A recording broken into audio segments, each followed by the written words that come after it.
Hello friends, welcome to Scoreshala. Myself Naladarsh Sharma. आज अपन start करने वाले सीबीएसई के प्रीवियस ईयर क्वेश्चंस।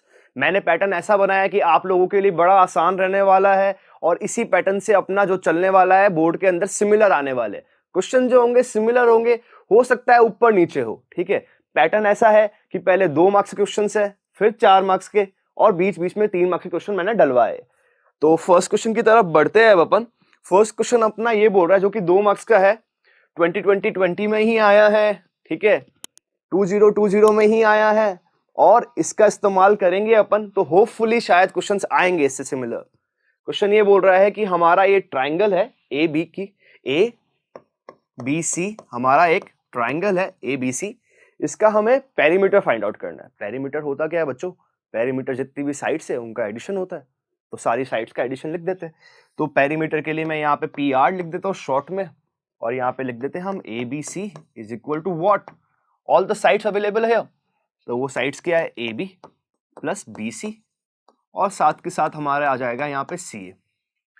अब कुछ थ्योरेटिकल बातें पहले कर लेते हैं जो कि यहाँ पे इस्तेमाल होने वाली, बार बार यहाँ पे साइड में लिख दी जाएगी वो। जैसे कि सेम पॉइंट से जब अपन 2 टेंजेंट निकालते हैं और वो सेम सर्कल पे जाके गिरता है तो वो दोनों टेंजेंट जो होते हैं एक दूसरे के बराबर होते हैं लेंथ में। किसके अंदर? लेंथ में। याद रखना, लोग कंफ्यूज हो जाते हैं, उसको सिमिलर मान लेते हैं। सिमिलर नहीं हो रहे, बराबर हो रहे। ठीक है, तो अब देखो यहाँ पे ये टेंजेंट पॉइंट ए से गिराया गया, पॉइंट ए से एक टेंजेंट गिरा है एपी, एक टेंजेंट गिरा है ए क्यू। इनको यहाँ पे लिख देते हैं। We know that AP is equal to A Q because from the same point on a same circle when two tangent are drawn they are equal। ठीक है, ये तो आपको याद रखना है। साथ के साथ यहाँ पे 2 टेंजेंट और गिर रहे हैं 2 पॉइंट से, वहां पे ध्यान दो। एक पॉइंट बी है हमारा, एक पॉइंट सी है हमारा।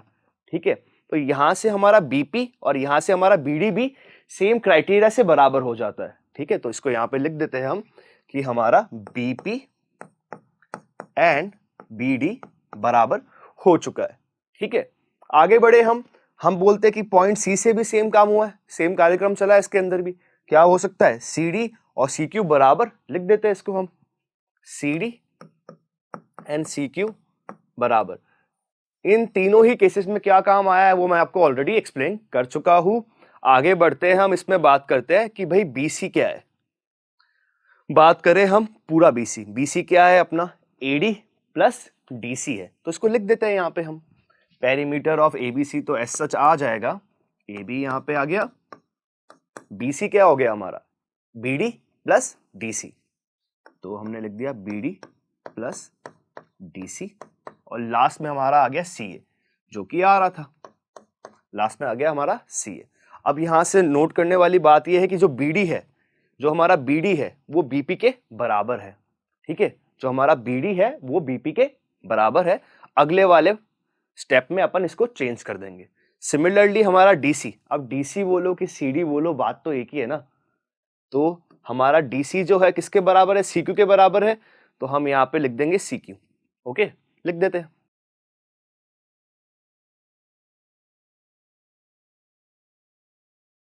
अब देखो यहाँ पे कि हमारा A B plus BP, A B ये रहा, बीपी ये रहा, टोटल क्या हो गया? एपी के बराबर हो गया। तो इन दोनों की जगह मैं लिख सकता हूं एपी, तो मैंने लिख दिया एपी। सी क्यू प्लस सी ए, अब देखो सी क्यू ये रहा, सी ए रहा, क्या हो गया? ये ए क्यू के बराबर हो गया, तो यहां पे मैं लिख देता हूं ए क्यू। अब यहां पे देखो एपी और ए क्यू बराबर है और दोनों ही अपन को गिवन है 12 के बराबर है, तो दोनों की जगह मैं 12 पुट कर दूंगा, तो 12 प्लस 12 इज 24। आपका आंसर आ गया, perimeter of triangle A B C is equal to 24 centimetre. तो क्वेश्चन नंबर 1 अपना यहाँ पे समाप्त हो गया है। क्वेश्चन नंबर 2 की तरफ बढ़ते हैं अब हम। क्वेश्चन नंबर 2 जो है एपी से रिलेटेड है, ये क्वेश्चन आने की फुल संभावना है, ये नहीं तो इससे सिमिलर क्वेश्चन आने की फुल संभावना है। जैसे हमें पता है कि 2009 में ये आ चुका है, 2020 में भी आया था, थोड़ा सा डिफरेंट था ये। ठीक है, इस साल आने की भी फुल प्रोबेबिलिटी है इसकी। क्वेश्चन में ये दिया हुआ है कि हमें सम ऑफ फर्स्ट एन टर्म बताया गया है। ठीक है, और हमें ए एन निकालना है। बेसिकली ए एन का मतलब एन टर्म निकालनी है इसकी। बड़ा आसान सा क्वेश्चन है, राइट। इसको देखिए, सम बताया गया। सम ऑफ n टर्म बताया गया। अब अगर n की जगह मैं 1 पुट कर देता हूं, इसका मतलब क्या हो गया, सम ऑफ फर्स्ट टर्म। अब फर्स्ट टर्म क्या होता है, पहली टर्म मतलब an। तो अगर मैं s1 लिखूं, वो बेसिकली क्या है, वो a1 ही है। वो क्या है, a1 ही है, मतलब पूरी सीरीज की वो फर्स्ट टर्म है। ठीक है, तो मैंने यहाँ पे 1 पुट किया, तो जहां पे भी n आ रहा है वहां पे मैं 1 ही पुट करने वाला हूं। तो यहाँ पे क्या हो गया, 3 minus 4 that is equal to -1। तो S1 या फिर A1 हमारा निकल गया है -1 के बराबर। बात करें हम A2 के बराबर की, तो A2 क्या हो जाएगा हमारा, जब हम यहाँ पे n की वैल्यू 2 पुट करेंगे तो S2 बताएंगे अब अपन। S2 क्या होता है, A1 plus A2 right, A1 plus A2 right. अब पहले तो फॉर्मूला के अंदर अपन यहाँ पे 2 पुट करते हैं और निकालते हैं कि S2 है कितना। तो हमने निकाला S2 हमारा आ रहा है, n की जगह पुट किया तो ये हो गया हमारा 2 का स्क्वायर माइनस का 4 इंटू 2 राइट।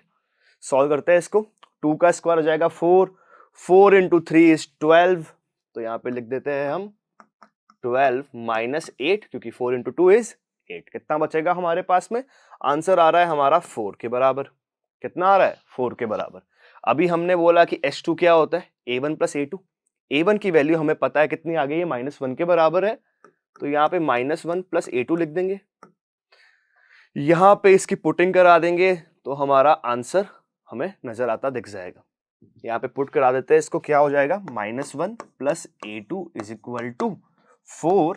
तो हमारा A2 आ गया हमें नजर, 4 plus 1 that is equal to 5। अब अगर A1 A2 आ गया है तो कॉमन डिफरेंस निकालना तो बड़ा सा आसान सा काम है, तो निकाल देते हैं इसको। तो D निकालते हैं, D क्या होता है हमारा, कॉमन डिफरेंस। कभी कभी कैपिटल D काम में लेते हैं कुछ लोग, फर्क नहीं पड़ता है। एनसीईआरटी स्मॉल डी काम में ले रही है तो प्लीज आप भी स्मॉल डी ही काम में लीजिए। क्या हो जाता है हमारा, ये A2 माइनस A1 हो जाता है बच्चा। A2 हमारा 5 के बराबर आया हुआ है, माइनस का साइन लगाओ। A1 कितना आया हुआ है हमारा, A1 आया हुआ है -1 के बराबर। -1 पुट किया तो हमारा D आता नजर हमें है 6 के बराबर। D कितना आ रहा है, 6 के बराबर आता हमें नजर आ रहा है। D निकलने के बाद तो सारा काम आसान हो गया। अब AN निकालते, जो कि क्वेश्चन ने बोला था। तो बच्चा हमारा AN क्या हो जाता है, फॉर्मूला बोलो, A plus n minus 1 into D. A plus n minus 1 into D. अब कंफ्यूज होने की बिल्कुल भी जरूरत नहीं है, A1 और A दोनों ही एक चीज है। ठीक है, A1 बोलो या A बोलो, दोनों ही एक ही चीज है, दोनों ही फर्स्ट टर्म को रिप्रेजेंट करता है। तो यहाँ पे A की वैल्यू वी नो -1 है, -1 हमने पुट करा, n तो n ही रहने वाला है क्योंकि n टर्म पूछा है अपन से, तो n ही रहेगा। D की वैल्यू 6 है, 6 पुट करा, थोड़ा बहुत सॉल्व कर लो इसको, आपका an निकल जाता है। an की वैल्यू नजर आ रही है हमें 6n माइनस 7। ये आपका आंसर है और यही चाहिए था, ये आपका आंसर आ गया है। क्वेश्चन नंबर 2 होता है यहाँ पे समाप्त हमारा। क्वेश्चन नंबर 3 की तरफ हम बढ़ रहे हैं। क्वेश्चन नंबर जो 3 है वो डिपेंड करता है अपना डिस्क्रिमिनेंट निकालने पे। जैसे हमें पता है कि d की वैल्यू अगर 0 के बराबर होती है तो रियल एंड इक्वल रूट्स बनते हैं। ठीक है, अगर d की वैल्यू 0 से बड़ी है तो रियल एंड अनइक्वल रूट्स बनते हैं। पर अगर d की वैल्यू 0 से बड़ी और बराबर है तो अपने सिर्फ रियल रूट्स बनते हैं। क्वेश्चन यहाँ पे बोला गया है सिर्फ रियल के लिए। किसके लिए पूछा गया है, सिर्फ रियल के लिए। मतलब हमारा जो डिस्क्रिमिनेंट होगा, जो d होगा हमारा बेसिकली, वो ग्रेटर देन इक्वल टू 0 होगा। ठीक है, d की वैल्यू हम सबको पता है क्या है, b का स्क्वायर माइनस 4ac, b का स्क्वायर माइनस 4ac। अब जिसने चैप्टर को नहीं उठाया है तो थोड़ा बेसिक में जाके उसको थोड़ा सा नॉलेज देने का मैं ट्राई करता हूं। अपना जो स्टैंडर्ड इक्वेशन होती है कुछ ऐसी होती है, ax square plus bx plus c। ठीक है, तो अब अपन को पता है कि जो x के साथ वाली टर्म है वो b कहलाएगी। ठीक है, इस केस में जो हमारा b आता नजर आ रहा है, यहाँ पे x स्क्वायर है प्लस 4x प्लस c है, तो हमारा यहाँ पे b कितना है, 4 के बराबर है। ये बेसिक नॉलेज मैंने आपको दी है, जिससे जिसने चैप्टर को उठाया भी नहीं है उसके लिए थोड़ा आराम रहे यहाँ पे। तो जो b की वैल्यू आ गई है हमारी, आ गई है 4 के बराबर। c जैसे हमें पता है, c जो होता है वो एक कांस्टेंट टर्म के बारे में बात करता है। कांस्टेंट टर्म इस केस में आ रही है हमारी k, क्योंकि इसके पास में x नहीं है। ठीक है, जो c आएगा हमारा वो आ गया हमारे k के बराबर। आई होप किसी को कोई डाउट ना हो, पर फिर भी अगर डाउटफुल कुछ लगे, चैप्टर नहीं उठाया हुआ है, तो वो इस क्वेश्चन से आपको पूरा समझ में आ जाएगा, दिक्कत नहीं होगी। डी की जगह ये पूरा फॉर्मूला पुट करते हैं अब अपन, तो हम बोलेंगे B square minus 4ac is greater than equal to 0, क्योंकि क्वेश्चन ने बोला है कि वो रियल है। क्वेश्चन ने क्या बोला है कि वो रियल है। बी की वैल्यू हमें पता है 4 के बराबर है, 4 का स्क्वायर इज 16, तो मैं डायरेक्टली यहां पुट कर रहा हूं 16 माइनस 4 डाला। ए क्या है यहाँ पे, ए तो हमारा एक्स स्क्वायर के पास वाली टर्म होती है, यहाँ पे एक्स स्क्वायर के पास में कुछ भी नहीं है, इसका मतलब 1 है। ठीक है, तो ए की वैल्यू 1 है, लिख भी देते हैं यहाँ पे और वैल्यू पुट भी कर देते हैं। सी हमें पता है के बराबर है, तो यहाँ पे आ गया K is greater than equal to 0, वही कार्यक्रम चल रहा है वापस से। चलो सॉल्व करते हैं। 16 यहाँ पे, माइनस का 4 के यहाँ पे आ गया, माइनस का 4 के जब इस तरफ जाएगा तो वो प्लस का 4 के बन जाएगा, तो उसको लिख देते हैं हम 16 ग्रेटर देन इक्वल टू 4 के, राइट। 4 1 जा 4, 4 4 जा 16, के की वैल्यू हमारी क्या आ रही है, ग्रेटर देन इक्वल टू 4, तो ये हमारा आंसर आ गया। के की वैल्यू हमारे नजर आ रही है हमें ग्रेटर देन इक्वल टू 4। तो क्वेश्चन नंबर 3 हमारा यहाँ समाप्त होता है। क्वेश्चन नंबर 4 की तरफ बढ़ रहे हैं। क्वेश्चन नंबर 4 जो है हमारा वो वॉल्यूम से रिलेटेड है। तो वॉल्यूम जिस इसको नहीं पता है, फॉर्मूला मैं यहाँ पे रिवाइज करवा दूंगा, फिर भी दिक्कत हो तो प्लीज कमेंट सेक्शन में बताइए, एक पूरा नया वीडियो बना देंगे फॉर्मूलाज के बेसिस पे। ठीक है, बढ़ते हैं आगे, बात करते हैं। क्वेश्चन नंबर 2 ही चल रहा है, यहाँ पे सिलेंडर और कोन के बारे में बात करिए। ठीक है, तो वॉल्यूम ऑफ कोन क्या होता है? हाँ भाई, वॉल्यूम ऑफ कोन क्या होता है? वॉल्यूम ऑफ कोन हो जाता है हमारा 1/3 पाई आर स्क्वायर एच। ठीक है, आई होप किसी को इसमें डाउट नहीं है। ये फॉर्मूला अच्छे से याद कर लीजिए, एक तो वॉल्यूम का, सिलेंडर से रिलेटेड और एक कोन से रिलेटेड, ये काफी आता रहता है। बात करें वॉल्यूम ऑफ कोन क्या हो जाता है, कोन तो बता दिया हमने 1/3 pi r square into h. बात करें volume of cylinder, volume of cylinder हो जाता है हमारा क्या, pi r square into h, pi r square into h. ये तो हो गया सिर्फ फॉर्मूले से रिलेटेड बात। क्वेश्चन के अंदर जाते हैं, क्वेश्चन क्या बोल रहा है? क्वेश्चन ये बोल रहा है, ठीक है, कि जो कोन है, जो हाइट ऑफ कोन है वो 3 टाइम्स हाइट ऑफ सिलेंडर है। जो हाइट ऑफ कोन है वो 3 टाइम्स हाइट ऑफ सिलेंडर है। कहने का मतलब अगर ये h है तो इसको होना चाहिए 3h। तो यहां पे मैं प्यारा सा एक 3 लिख देता हूं, जिससे आपको डाउट ना रहे। ठीक है, और इनका आपको रेशियो पूछा है आपसे। क्या पूछा है? रेशियो पूछा है। मतलब ये डिवाइड बाय ये, कुछ चेंज ही नहीं हो रहा है, सिर्फ ये डिवाइड बाय ये कर रहे हैं हम। तो क्या कर देते हैं, volume of cone by volume of cylinder. जो काट पीट वाला कार्यक्रम है वो यही कर लेते हैं, जिससे वहां पे गंदगी ना हो। पाई से पाई गया, आर स्क्वायर से आर स्क्वायर गया, एच से एच गया, क्या बचा 1/3 इंटू 3 बचा, कट जाएगा ये तो क्या हो गया रेशियो, 1:1 का रेशियो हमें आ गया है नजर। सोचो कितना आसान सा क्वेश्चन है, लोग छोड़ के आ जाते हैं वॉल्यूम देख के डर के मारे। डरना बिल्कुल नहीं है, 2 वॉल्यूम याद कर लेने, सारा काम आपका आसान हो जाएगा। तो यहाँ पे क्वेश्चन नंबर 4 समाप्त हो गया। क्वेश्चन नंबर 5 की तरफ बढ़ रहे हैं। क्वेश्चन नंबर 5 वापस से अपना एपी की तरफ आ रहा है। अभी ध्यान रखना, पिछला वाला जो क्वेश्चन था वो 2 मार्क्स का था, अब से जो क्वेश्चन आएंगे वो सारे 3 मार्क्स के हैं। ठीक है, काफी इंपॉर्टेंट क्वेश्चन है, बहुत बार यूज आता है। एसएन वाले 2 फॉर्मूले हैं, एक में अपन एल काम में लेते, एक बार पूरा फॉर्मूला चलता रहता है। इस वाले केस में वो एल वाला फॉर्मूला इस्तेमाल होगा। मैं लिख के दिखा देता हूं एक बार, देखिए इसको। Sn is equal to n/2 into A plus L. एक तो फॉर्मूला ये है, ये फॉर्मूला बहुत रेयरली इस्तेमाल होता है, पर जब भी इस्तेमाल होता है वो 3 या 4 मार्क्स के अंदर ही आते हैं क्वेश्चंस। तो ट्राई करें ये फॉर्मूला याद करने का। एज वी नो दैट कि हमारा जो ए है वो फर्स्ट टर्म कहलाता है, ठीक है, और जो एल है वो लास्ट टर्म कहलाती है। ठीक है, इसके अंदर हम इसको यूज करेंगे। दूसरा, इस क्वेश्चन में बोला है कि फाइंड द सम, तो सम तो निकाल लेंगे पर एन तो पता नहीं है ना, नंबर ऑफ टर्म्स तो अननोन है। जो हमारा एन है वो तो अभी तक अननोन है, तो एन निकालने के लिए जो प्रोसेस चलाना है हमें उसको चलाएंगे अपन पहले। ठीक है, निकालते। बात करें हम ए एन इस केस में क्या है हमें पता है, the last term is equal to -230 is equal to -230। हमें ए एन पता है, एन हमें निकालना है। बड़ा आसान सा काम है, थोड़े साल पहले ही क्वेश्चन आया है इसका, तो यूज करें इसका, आ सकता है इस बार ये। फॉर्मूला पुट करते हैं, A N is equal to A plus N minus one into D. D हमें पता नहीं है, डी निकाल लेते हैं पहले। ये हमारा A1, ये हमारा A2। डी निकालने के लिए इन दोनों की जरूरत है। क्या हो जाता है A2 माइनस A1, राइट। अब चाहे तो A3 माइनस A2 भी कर लो, कोई फर्क पड़ना नहीं है, बराबर ही होता है ना डी तो पूरे AP का। A2 क्या है हमारा -8 है, -8 पुट किया, माइनस का साइन लगाया। A1 क्या है -5 है, -5 पुट किया हमने। क्या हो गया -8 + 5 कितना हो गया -3 हमारा यहाँ पे आंसर आता हमें दिख रहा है।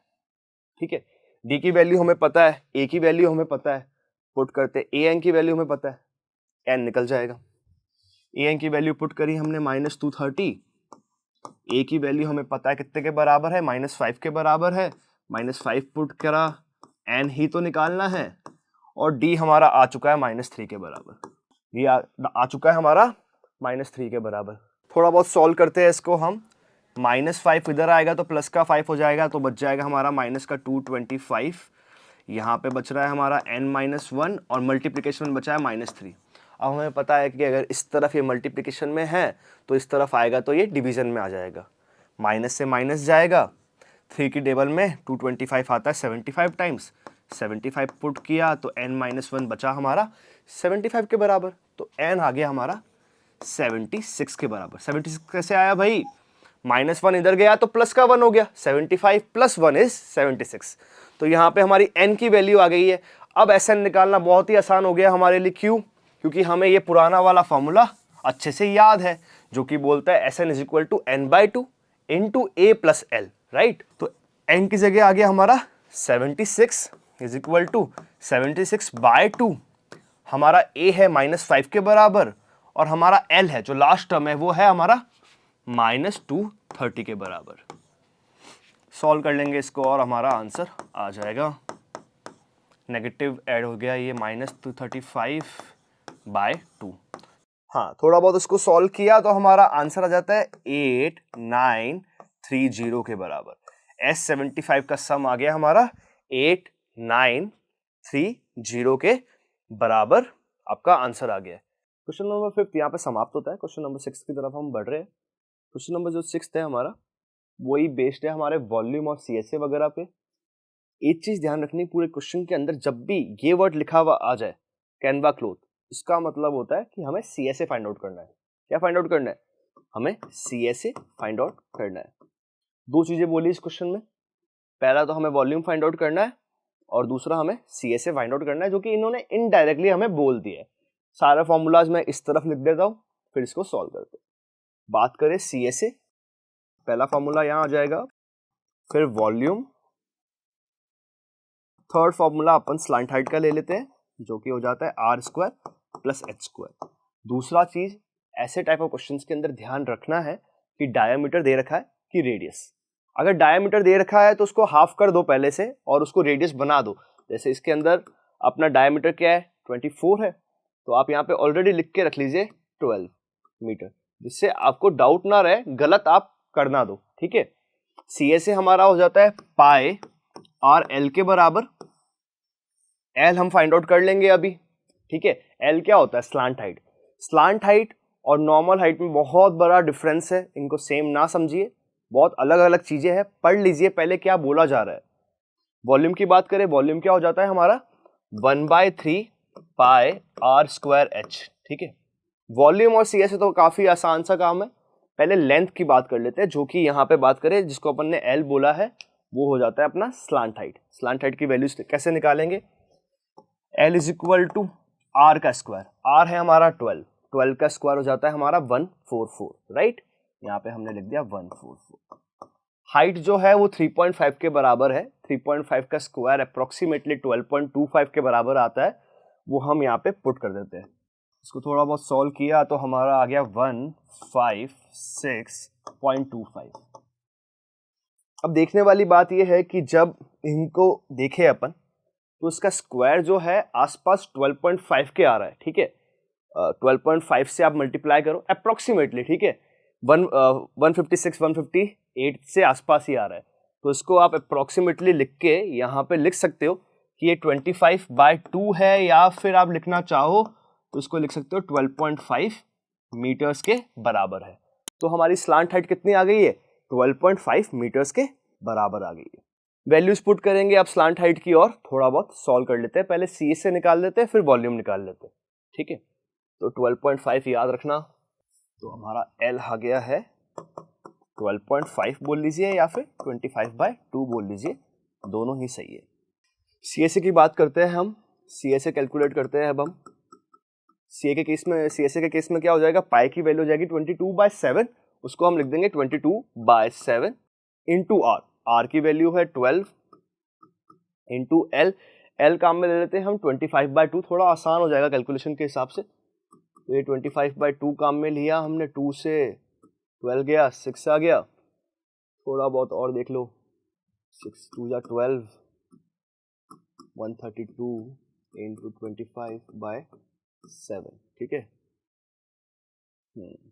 थोड़ा इसको सॉल्व करते हैं अब अपन, और हमारा CSA आ जाता है 471 पॉइंट समथिंग, पर अप्रोक्सीमेटली बोल देते हैं हम कि ये 471 के आसपास आ रहा है, ठीक है। बात करें वॉल्यूम की, वॉल्यूम निकालते हैं अब हम। वॉल्यूम क्या हो जाता है हमारा? 1/3 पाई हो जाता है 22/7 into R square. R square हो जाता है 12 का स्क्वायर इंटू H हो गया हमारा 3.5 के बराबर, 3.5 मीटर्स के बराबर। इसको थोड़ा सॉल्व कर लेते हैं। तो 12 का स्क्वायर हो जाता है हमारा 144। थोड़ा बहुत इसको सॉल्व करेंगे और देखेंगे तो आ जाएगा हमारा 528 मीटर क्यूब के बराबर आता है हमारा वॉल्यूम का आंसर। तो CSA आ गया है हमारा अप्रोक्सीमेटली 471 के बराबर, और हमारा वॉल्यूम आ गया है हमारा 528 मीटर्स के बराबर। तो क्वेश्चन नंबर 7 अपन स्टार्ट करते हैं। यहाँ पे वही 3 मार्क्स वाला क्वेश्चन है। ये क्वेश्चन बड़ा आसान सा है। क्वेश्चन ये बोल रहा है कि आपको 2 स्क्वायर दे रखे हैं जिनके जो एरिया आ रहे हैं वो उनका सम जो आ रहा है वो 544 आ रहा है, और उनके पेरीमीटर का जो डिफरेंस आ रहा है वो 34 के बराबर आ रहा है। तो दो बना लेते हैं स्क्वायर, है ना। 2 स्क्वायर का कंस्ट्रक्शन कर लेते हैं। एक छोटा सा स्क्वायर यहाँ बना दिया और एक यहाँ बना दिया। इसमें बोल देते हैं कि पहले वाले स्क्वायर के अंदर बोल देते हैं कि साइड्स जो है वो x के बराबर है। तो अगर एक साइड x है तो सारी साइड्स ही आपकी x के बराबर हो गई है। दूसरे वाले स्क्वायर में बोल देते हैं कि अगर एक साइड y है तो बाकी सारी y के बराबर हो गई। अब थ्योरेटिकल पार्ट तो आपको लिखना ही लिखना है कि in first square the side is equal to x and in second square the sides are equal to y। बात करें एरिया की, बात करी थी तो एरिया हमें पता है क्या होता है। पहले स्क्वायर का क्या हो जाएगा? x square. दूसरे स्क्वायर का एरिया क्या हो जाएगा? y square. दोनों ही एरिया है ये। अब इन्होंने बोला है कि एरिया का सम जो है वो 544 के बराबर है, तो लिख देते हैं x square plus y square is equal to 544। तो लिख देते हैं यहाँ पे x square plus y square is equal to 544। दूसरा ये बोल रहा है कि इनके पेरीमीटर का जो डिफरेंस है वो 34 के बराबर है। पेरीमीटर क्या होता है? सारे साइड्स का एडिशन, एक साइड, दो साइड, तीन साइड, चार साइड, मतलब 4x। इसमें भी क्या हो जाएगा? 4y। तो अपन क्या बोल देंगे?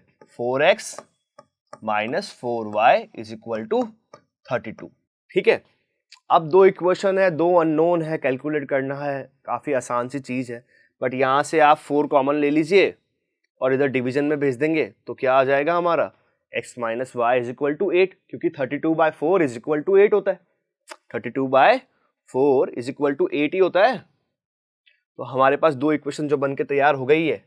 फर्स्ट इक्वेशन ये हो गई है, इसको नाम दे देते हैं फर्स्ट, और सेकेंड इक्वेशन हमारी हो गई है x minus y is equal to 8। इससे हम x की वैल्यू कैलकुलेट कर सकते हैं जो कि हो जाएगी x is equal to 8 plus y. इस वैल्यू को हम इक्वेशन 1 में पुट कर सकते हैं, जिससे सिंगल टर्म में सिंगल वेरिएबल के अंदर पूरी इक्वेशन बन जाए और उनको हम मिडल टर्म स्प्लिट या धराचार्य फॉर्मूले से इस्तेमाल कर ले।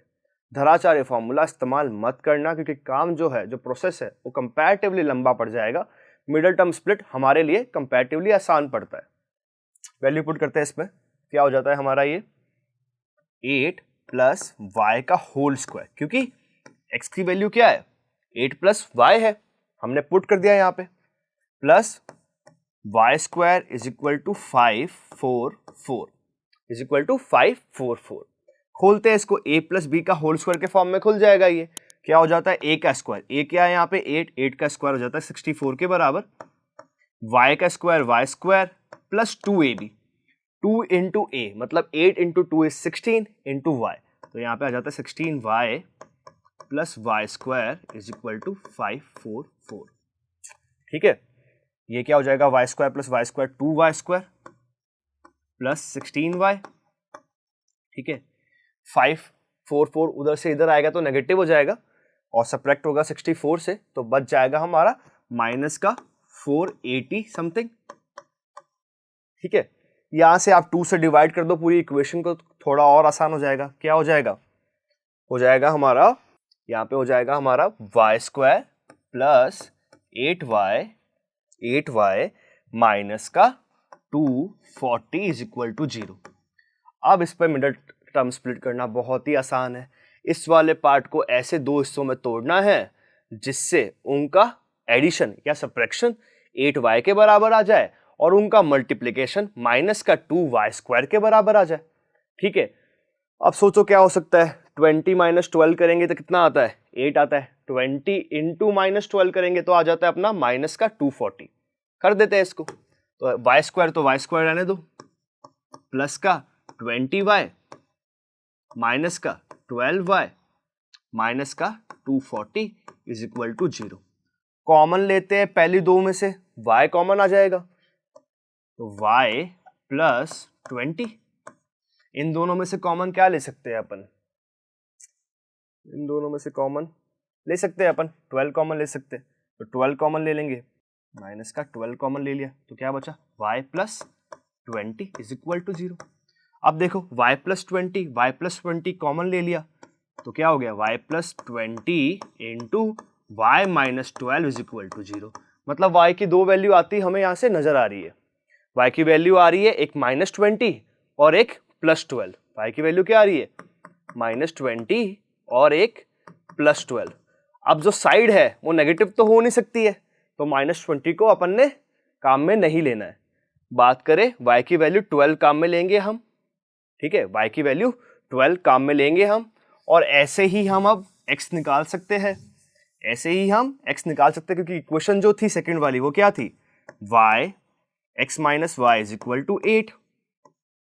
तो y की वैल्यू 12 यहाँ पे डालते हैं तो हमारी x की वैल्यू नजर आती दिख रही है हमें। तो दोनों साइड निकल चुकी है, दोनों अलग अलग स्क्वायर की, एक है 20 के बराबर और एक है 12 के बराबर। चलते क्वेश्चन नंबर 8 की तरफ। क्वेश्चन नंबर 8 जो है, स्टार्टिंग हो गई हमारे 4 मार्क्स क्वेश्चन की। यहाँ से 2 क्वेश्चन यहाँ पे आएंगे हमारे, 2 से 3 क्वेश्चन यहाँ पे आएंगे हमारे। पहला क्वेश्चन जो है सर्कल से रिलेटेड है, बड़ा ही टेढ़ा क्वेश्चन है, करते हुए बड़ा दुख मिलेगा। इसमें करने के 3 अलग अलग तरीके हैं, मैं सिर्फ एक तरीका बताऊंगा जो कंपैरेटिवली आसान है, एक बार में अप्लाई करेंगे और फटाफट आंसर निकाल देंगे इसका। थ्योरेटिकल पार्ट आपको लिखना पड़ेगा बार बार, इसके अंदर हाइट और बेस बार बार चेंज हो गए इसमें, वरना ये क्वेश्चन नहीं हो पाएगा। ठीक है, वैसे हमें फाइंड आउट करना है टीपी, टीपी को हम एक्स बोल रहे हैं यहाँ पे। ठीक है, बात करें ओपी की, ओटी की, ओटी हमें निकालना है। उसको कैसे निकालेंगे हम, बाय पाइथागोरस थ्योरम, उसका इस्तेमाल कर लेंगे हम।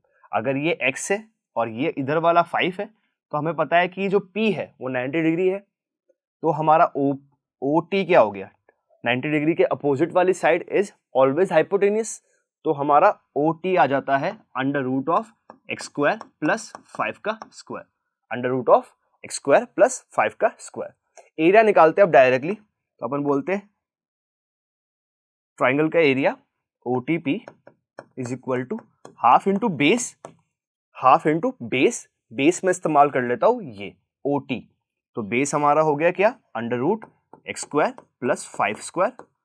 और हमारी हाइट क्या ले लेंगे, हमें पता है ये टोटल जो OQ है वो 4 के बराबर है, और जो OT है उसको बाइसेक्ट कर रहा है। बाइसेक्ट का मतलब क्या होता है, 2 इक्वल पार्ट में डिवाइड कर रहा है।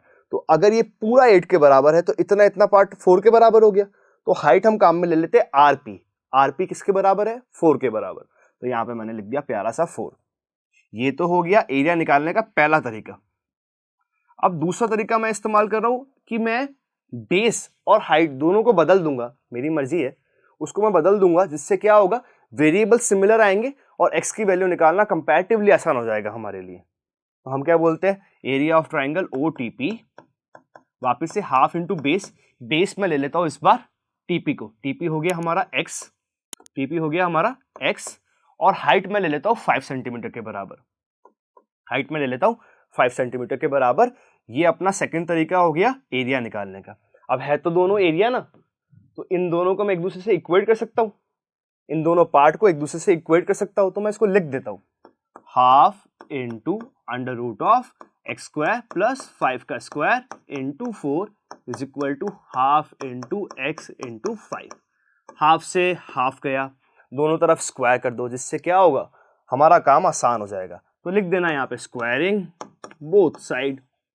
जब हमने स्क्वायर किया दोनों तरफ का, तो यहाँ पे क्या निकल के आ जाता है, एक्स का स्क्वायर प्लस 25 ब्रैकेट के अंदर, यहाँ पे 4 का स्क्वायर क्या हो जाता है हमारा 16 के बराबर हो जाता है। तो मल्टीप्लिकेशन में आ जाएगा हमारा 16 is equal to what, x square और 5 का स्क्वायर, तो मतलब हो जाएगा 25 इंटू एक्स स्क्वायर। क्या हो गया, 25 इंटू एक्स स्क्वायर। यहाँ पे 16 इंटू एक्स हो गया एक्स स्क्वायर प्लस 25 इंटू 16 हो गया 25 into x square. X square वाली टर्म एक तरफ ले लो, पॉजिटिव चीज उस तरफ जाएगी तो नेगेटिव हो जाएगी। तो हम बोलेंगे 25 into 16 is equal to x square is equal to 25 x square minus 16 square minus 16 x square.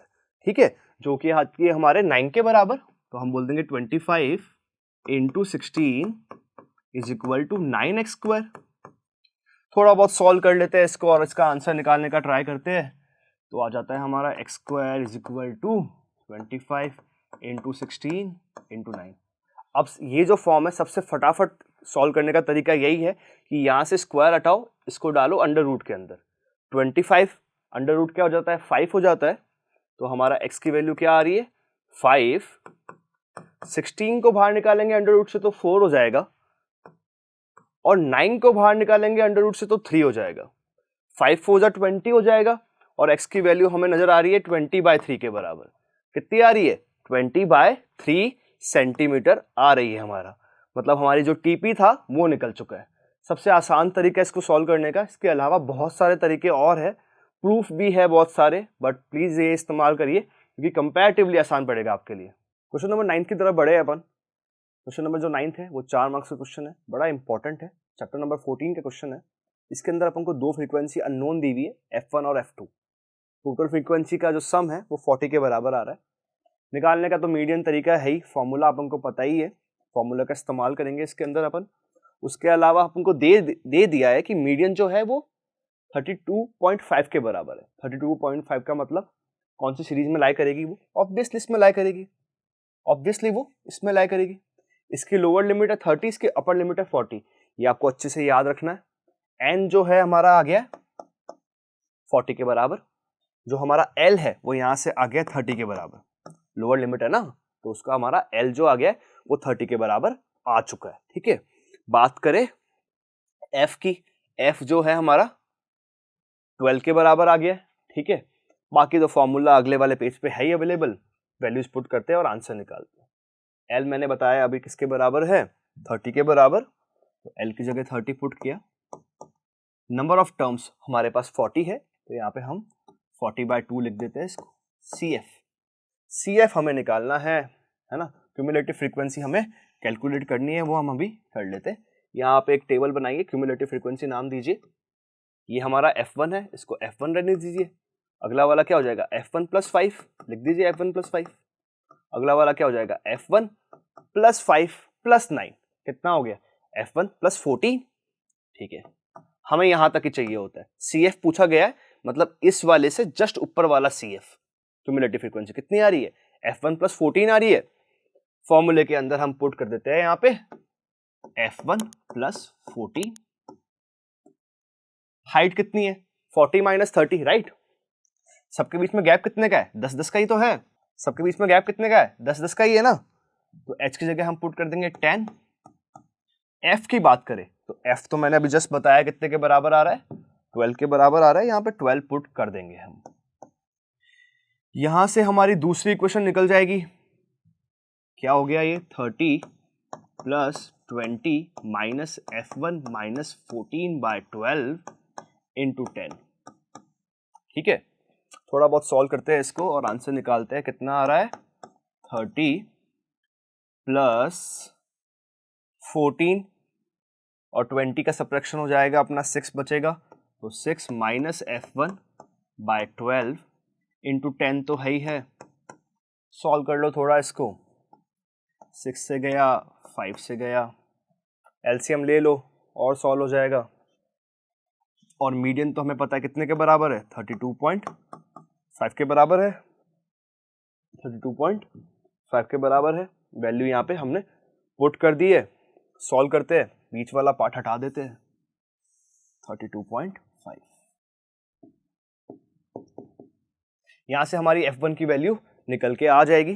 ठीक है, थोड़ा सॉल्व करते हैं इसको। क्या हो गया? 32.5 minus 30 is equal to 6 minus F1/6 into 5। कितना बचेगा? ये 2.5 के बराबर बचेगा। इसको ऐसे ही रहने देते हैं, इंटू 5। क्रॉस मल्टीप्लाई करा लो इसका। 6 जब मल्टीप्लाई होगा 2.5 से तो कितना हो जाएगा? 5 6 30, 3 यहाँ पे, 0 यहाँ पे, 12 और 3 15 हो गया। 15 और इधर वाला मल्टीप्लिकेशन में 5 है तो इधर आ जाएगा डिवीजन में 5। कितना बचेगा? 5 3 जा, तो 3 is equal to 6 minus F1। ठीक है, इस तरफ आ जाएगा minus F1 is equal to minus 6 plus 3। Minus F1 कितना बच जाएगा? -3। तो F1 की वैल्यू क्या आ गई है हमारी? 3 आ गई है। F1 की वैल्यू क्या आ गई है हमारी? 3 आ गई है। अब बचा हमारा F2। F2 भी निकाल लेते। F1 की वैल्यू जब हमारी 3 आ गई है, ठीक है, इधर 3 लिख दीजिए, तो इसको निकाल देते। क्या हो जाएगा? 3 + 5 कितना हो गया? 8। 8 + 16 कितना हो गया? 17। 17 + 12 कितना हो गया? 29। 29 प्लस कितना है ये? F2 है। प्लस देखो 3 × 2 = 6 और ये टोटल कितने के बराबर है? 40 के बराबर है। तो जब अपन सब्ट्रैक्ट करवा देंगे तो हमारा F2 भी निकल जाएगा। तो देखो कितना हो जाता है ये, इधर 6 गया तो कितना बचा हमारा? 34 बचा। 29 plus F2 is equal to 34। F2 क्या हो गया हमारा? 34 माइनस 29, जो कि हमारे 6 के बराबर आ जाता है। तो हमारा F1 आ गया 3 के बराबर, हमारा F2 आ गया 6 के बराबर। ये हमारे सारे 4 मार्क्स वाले क्वेश्चन मैंने करवा दिए, 2 क्वेश्चन इस्तेमाल हुए। तो यहाँ पे हमने सारे प्रीवियस ईयर इंपॉर्टेंट क्वेश्चन जो मुझे लगते थे इंपॉर्टेंट है और रिपीट होने लायक है, वो सब मैंने डाल दिए। हमारे चैनल को आप सब्सक्राइब करें, ज्वाइन करें, ऐसे ही आगे वीडियोस हम डालते रहेंगे। और अगर आपको लगता है कि कुछ और क्वेश्चन है जो आपको बहुत हार्ड लग रहे हैं, तो कमेंट सेक्शन में बताएं हमें। अगले जो वीडियो की सीरीज आएगी उसमें आपके ये क्वेश्चन को सॉल्व करवा दिया जाएगा। Thank you so much.